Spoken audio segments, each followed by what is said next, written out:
Ralph Fletcher's Flying Solo. Well, we left off on Friday afternoon in school when Karen let the entire school know in the auditorium, because she had to, that there had been no substitute in the class all day. So this whole book took place in one day, a Friday, and yet Ralph Fletcher decides that for the ending of the book, he's skipping 2 whole days. I wonder if we're going to find out what happens on Friday afternoon. If we do, it'll have to be flashbacks, I guess. 9:04 p.m., Karen Ballard's house. Karen lay in bed with her eyes closed. She was tired of talking and arguing. Her parents were furious on Friday, angry with her on Saturday, and they were still pretty mad on Sunday. She couldn't remember the last time they had been so mad for so long. All weekend, Karen had listened to them. "We are disappointed in you. Your mother and I expect you to show better judgment than that." When it was Karen's turn to speak, she had repeated 11 words over and over and over until they began to lose their meaning. "We ran the class. We did our work. We behaved ourselves." "Character," her mother reminded her, "is how you act when no one is watching." "I know," Karen said stubbornly. "I'm proud of how we acted." This was true, mostly, except for one small thing. Her conscience was clear. On Friday, when Mrs. Zimetti came into the room to get Sean O'Day, Karen had said that the sub had gone to the bathroom. That was a lie, a small lie, but it was still wrong, and she intended to apologize to Mrs. Zimetti. The downstairs phone started ringing. It hadn't stopped ringing all weekend. She hoped that it wasn't for her, but in a moment she heard footsteps on the stairs. The door opened, and a silhouette of her mother appeared in the doorway. "Karen, are you awake?" her mother asked. Karen could hear the coldness in her mother's voice. Would her parents stay mad at her forever? "Yeah. Mr. Fabio's on the phone. He wants to talk to you." Karen climbed out of bed and stumbled into the hallway. This was the call she'd been dreading. "Hello?" Karen thought her voice sounded faint and uncertain. "Hi, Karen. This is Mr. Fabiano." Pause.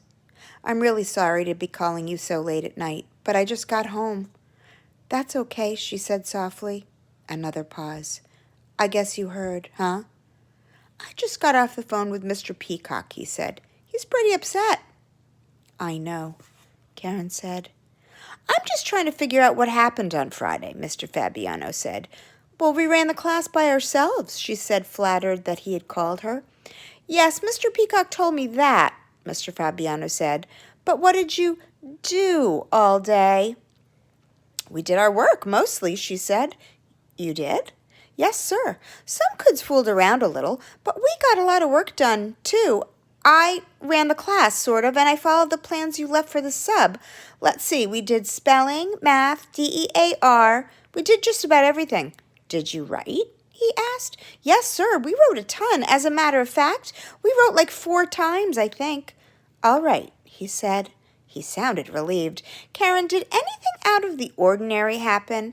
Anything I should know about?" "Well, yes." Karen took a deep breath. "Bastian told us it was his last day, so we took a vote and decided to have a rock ritual." "When was that?" Mr. Fabio asked. "Around 2 o'clock," she said, before the assembly. We passed around the rock. But when it was Rachel's turn, she started writing Bastian these notes about Tommy Feathers. He started yelling at her. They got into this really big argument. "About Tommy?" "Yes, sir," Karen said. She swallowed. "It ended up okay, but it was a little scary for a while. They were both crying." "Did Rachel talk?" he asked. "No," Karen said, "but she cried a lot. Bastian did too." "I see." Another pause. "Mr. Fabiano, in a way I feel like I should apologize, but in another way I don't. It's kind of hard to explain." "Karen, we'll talk about this tomorrow." "Mr. Fab, are you mad at me?" "Should I be?" he asked. "No, I don't think so," Karen replied. "I really don't." "I'll see you tomorrow morning," he told her. Get some sleep. Monday, May 1st, 8:15, room 238. Mr. Fabiano stood staring at his students. Rachel had never seen his face so somber. He hadn't spoken once since she and her classmates filed into the room and quietly took their seats. Now they sat at their desks, looking at him, and he stared back. Rachel glanced around the room. She noticed that Sean was wearing what looked like a clean t-shirt. He looked over and flashed her a big smile. "Good morning," Mr. Peacock said over the loudspeaker. The class sat in silence while the principal made the announcements. Mr. Peacock had made no mention of the parents. Reporters and TV cameras stationed in front of the school. Everyone stood for the Pledge of Allegiance. Rachel heard Mr. Fabiano's voice with liberty and justice for all.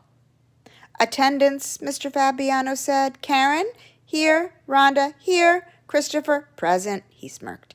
"Is something funny, Christopher?" Mr. Fabiano asked, looking up from his sheet. "Something we should all know about?" "No, sir," Chris replied quietly.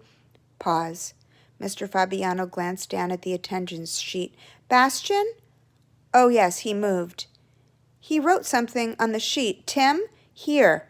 Robert, Corey, we're here. Melinda, here. Jessica, here. Rachel." He glanced up and marked her as present. "I'm here," she said quietly. Everyone turned. Rachel blushed and lowered her eyes. She felt a little silly. Mr. Fabiano stood up. "You spoke." "Yes," she said. She glanced over at Missy, who looked as if she had seen a ghost. The expression of shock softened into a grin. "Hi, Rachel," Missy whispered. "Hi," Rachel said. "It's so good to hear your voice," Mr. Fabiano said, smiling. She looked up for a few seconds before realizing he was waiting for her to say something more. "I know," she said at last. "A time to keep silence and a time to speak," Mr. Fabiano said. "To everything there is a season," he nodded. "That's from the Bible." "I know," she said again. The kids laughed, as if now there were only the two words she could say. "It seems that we have a lot to talk about," Mr. Fabiano said to the class. He spoke in a calm voice. "I wasn't here on Friday, but it has come to my attention that Friday was not your typical day. Something happened right here in this classroom. Something unusual, something serious, and I would like to know about it." He got up and walked slowly toward the back of the room. At Tommy Feather's empty desk, he stopped and sat down. Kids swiveled around to look at him. "I want you to write me a letter," he said. "What I want to know is this: what happened? Nobody has a monopoly on the truth. Each of you will have your version." He pointed at the sign on one of the walls. "Character is how you act when nobody's watching." You've read this sign 100 times, right? All right then, how did you act when no teacher was watching? Right. Don't just give me a bunch of fluff. Dig under the surface. Tell me something I don't know. Don't rush. See how much you can get down in 20 minutes. Then we'll get together and share. Jasmine.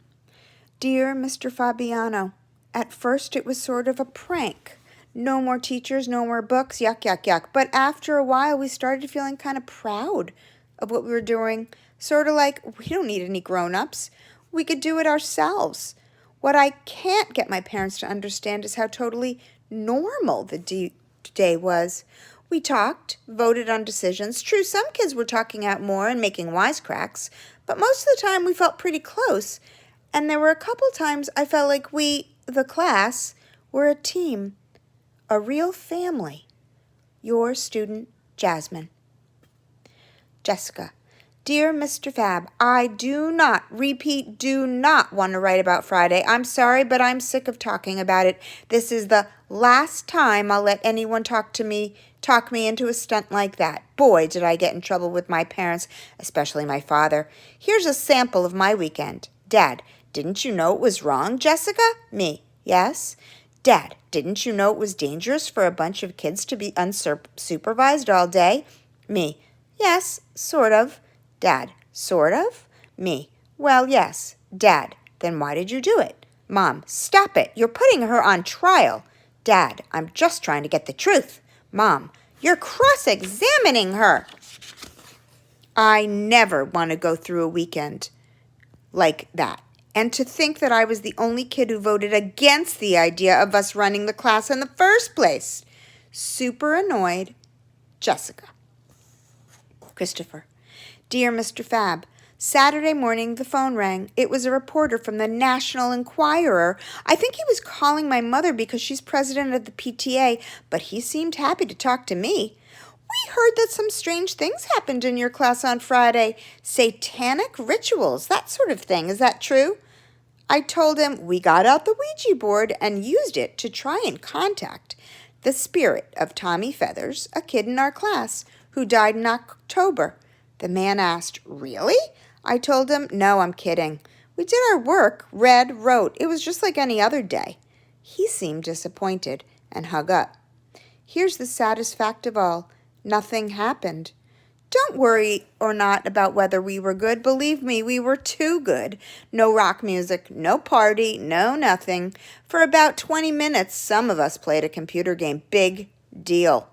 Pathetically, Christopher. Missy.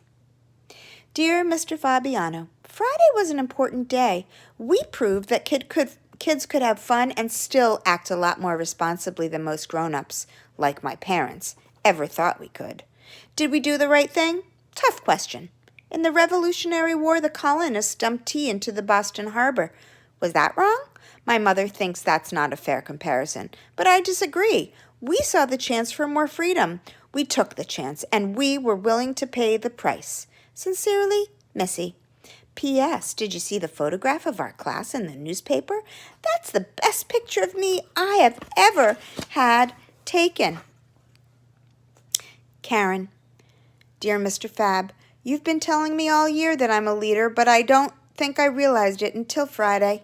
It was me who went to the office and decided not to tell Mrs. Pierce that they forgot to send us a sub. It was me who gave the class the idea in the first place. I talked the other kids into it. I take full responsibility for what happened. I went to the office to tell them that we had no teacher, but when I got there, I realized that all they would do is send us some stranger to tell us what we were supposed to do. Who needed that? We knew what to do. I figured, hey, we can run the class ourselves. Jessica thought it was really dangerous for us to be without a teacher. My parents say the same thing. I thought and thought about it all weekend, and I still respectfully disagree.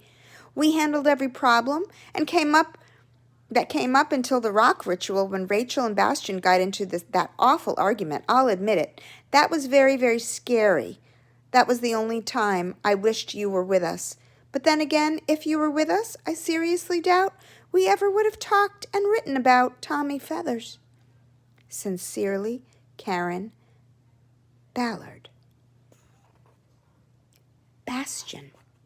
Today is Friday. You won't read this until Monday. Today has been Bastian's terrible, horrible, no good day. We just did a rock ritual. That is my last day in class. Rachel accused me of picking on Tommy Feathers. She's right. But it was nothing against him. That's my style. I picked on a lot of kids when I moved here, and I'll probably do the same thing in Hawaii. It's like what they say in the Air Force. The best defense is a good offense. Today I cried in school. I haven't done that since first grade. Kids probably think I got upset because of what Rachel said. Wrong. It was because of Barkley, my puppy. I can't take him to Hawaii. It's too cruel to quarantine him for so long, so after school, I'm going to give him to Sean O'Day. It's the best thing for Barkley, even though it's a bad thing for me. Your former student, Bastian Fauvel. P.S. I'm going to ask Dad if I can get a new puppy when we get to Hawaii. P.P.S. It's okay if you let Rachel White read this letter. Sean. Dear Mr. Fabiano, When Mr. Peacock found out that we were alone all day, he jammed us into his office and bawled us out for about 15 minutes. He said we might get suspended, but I didn't mind.